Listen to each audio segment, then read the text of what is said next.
கற்புதான் பெண்ணின் மிகப்பெரிய ஆற்றல். குறள் 54.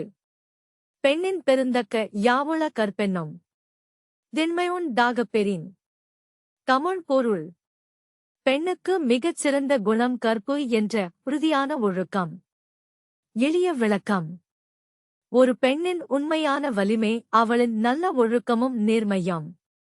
உதாரண கதை: ஒரு குடும்பத்தில் மனைவி நேர்மையாகவும் ஒழுக்கமாகவும் இருந்தாள். அவளின் நம்பிக்கையால் குடும்பம் வளர்ந்து அனைவரும் அவளை மதித்தனர். இந்தக் கதையின் பொருள்: ஒழுக்கம் இருக்கும் இடத்தில் மதிப்பும் வளர்ச்சியும் வரும். ஊக்கவுரை: நல்ல ஒழுக்கம்தான் நம்மை உயர்த்தும். மீண்டும் குறள்: பெண்ணின் பெருந்தக்க யாவுள கற்பென்னும் திண்மையுண் டாகப் பெறின்.